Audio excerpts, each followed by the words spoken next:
जय माता दी दोस्तों। तो आज मैं जिस वैकेंसी की बात करने वाला हूँ, तो शायद मुझे वीडियो बनाने में भी लेट हो गया थोड़ा, लेकिन फिर मैं आपको बता देता हूँ।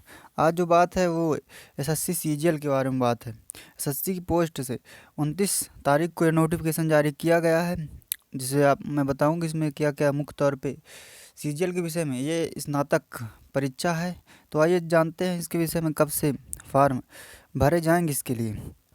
तो जो सबमिशन यानी एप्लीकेशन फॉर्म जो भरे जाएंगे 29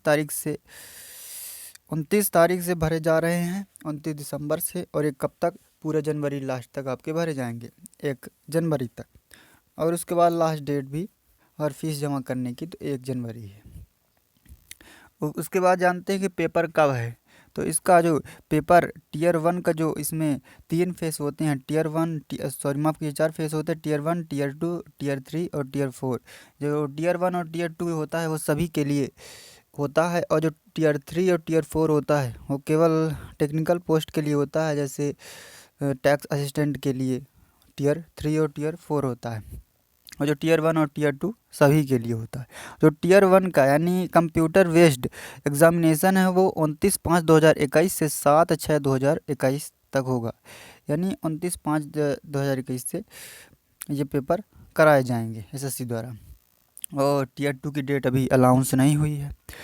तो ये जानते हैं इसमें कौन कौन सी, इसमें स्नातक अगर आपने ग्रेजुएशन कर रखा किसी भी स्ट्रीम से, बीए बीएससी कुछ भी, आपने बीकॉम कुछ भी कर रखा है, अगर ग्रेजुएशन तक की आपके पास क्वालिफिकेशन है तो आप इसके लिए पात्र हैं, आप अप्लाई कर सकते हैं। साइट ओपन है। आइए जानते हैं किस तारीख कब तक एज लिया गया। जो एज लिमिट है तो 30 साल तक लिया गया है असिस्टेंट ऑडिट ऑफिसर तक, और असिस्टेंट अकाउंट्स ऑफिसर की 30 साल से कम आपकी माफ़ कीजिए आयु होनी चाहिए। और जो और जो पोस्ट निकली है लेवल 7 की, इसकी 49,000 से 14,000 1,42,000 तक, ये 20 से 30 साल तक आपकी होनी चाहिए। और आप ये नोटिफिकेशन भी 18 से 30 लगभग 30 साल तक आपके नीचे होने चाहिए, तो आप इसके लिए अप्लाई कर सकते हैं। Central bureau of investigation CBI में भी सब इंस्पेक्टर की वैकेंसी है। इसमें भी आपको ये ग्रुप बी की पोस्ट है, काफ़ी ड्रीम पोस्ट है, लेकिन काफ़ी कंपटीशन से ज़्यादा इनकम टैक्स वाले में रहता है।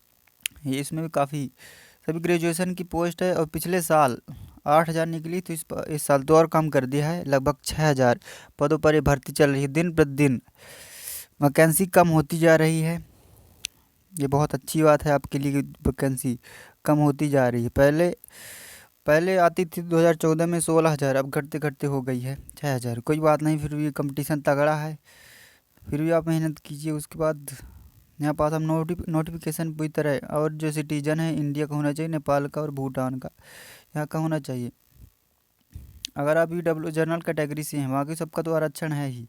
ये आप देख सकते हैं एज लिमिट है जो 18 से 27 ईयर तक होनी चाहिए, और 20 से 27 साल तक ये आप पढ़ सकते हैं आराम से, कोई भी दिक्कत नहीं है। ग्रेजुएशन आपने करा है तो बस अप्लाई कर दीजिए। अगर आप जनरल से हैं तो जनरल में कंपटीशन ज़्यादा रहता है, तो अगर आपका ईडब्ल्यूएस बना है या ईडब्ल्यूएस बन सकता है तो आप बनवा लीजिए। अगर बन जाए तो भी डेट है, पूरा जनवरी भरा जाएगा, तो आप ईडब्ल्यूएस से अप्लाई कर सकते हैं। उसमें कम कट ऑफ जाती है और अनरिजर्व कैटेगरी की अपेक्षा। पिछले साल 149 गई थी अनरिजर्व की, और ईडब्ल्यूएस की 135। कितना अंतर है ये आप समझ सकते हैं। बाकी के जूनियर्स बाकी देख सकते हैं आप नोटिफिकेशन में, काफ़ी बड़ा नोटिफिकेशन पेज जो जारी किया गया है।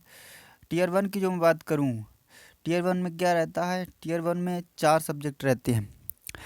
जनरल इंटेलिजेंस एंड रीजनिंग, मतलब कि रीजनिंग रहती है 25 क्वेश्चन, और जीके का 25 क्वेश्चन, क्वांटिटेटिव एप्टीट्यूड यानी मैथ का 25 क्वेश्चन, और इंग्लिश का 25 क्वेश्चन। ये 25-25 50-50 नंबर के रहते हैं, यानी 200 का कुल रहता है। और जो क्वेश्चन की बात करूँ तो केवल 100 क्वेश्चन रहते हैं 200 नंबर के। और कितना टाइम रहता है, सिर्फ 1 घंटे का टाइम आपको मिलता है यहाँ पास, और 1 घंटे 20 मिनट का मिलता है अगर वो विकलांग है उनके लिए। 1 घंटा टाइम मिलता है आपके लिए 100 क्वेश्चन के लिए। और पेपर टू की बात करें, जो टियर 2 होता है उसके लिए 2 पेपर होते हैं, क्वांटिटेटिव एप्टीट्यूड और इंग्लिश लैंग्वेज, यानी 2 पेपर होते हैं टियर 2 में। एक मैथ का होता है जो 100 नंबर का होता, 100 का होता है, 100 क्वेश्चन आते हैं जिसमें 200 नंबर के रहते हैं। और इंग्लिश का भी होता है जो 200 क्वेश्चन रहते हैं उसमें 200 नंबर के लिए रहते हैं। और टीयर 3 जो होता है वो कुछ चुनिंदा पोस्टों के लिए टीयर 3 और टीयर 4 होता है। और टीयर 1 टीयर 2 सभी के लिए होता है। इतना तो टीयर 2 तक आपको करना ही चाहिए, करना ही पड़ेगा। टीयर 3 होता है स्टैटिक्स हो जाएगा, और टीयर 4 जो होता है फाइनेंस, इकोनॉमिक्स, जनरल स्टडी, वो अलग से आपके पेपर लिया जाएगा। बाकी इतना ही है इसमें। पेन और पेपर मोड होगा, ये सब ठीक है। बाकी की और वैकेंसी की जानकारी मैं कल दूंगा। एक और बच्ची है, एक और बच्ची, उसकी परसों दूंगा अगर हो पाएगा, वीडियो बन पाएगा। और 9 वर्ष की आपको हार्दिक शुभकामनाएं अगर वीडियो मेरा कल नहीं बन पाता है तो। और आप पढ़ते रहिए, मेहनत करते रहिए। जय हिंद, जय भारत।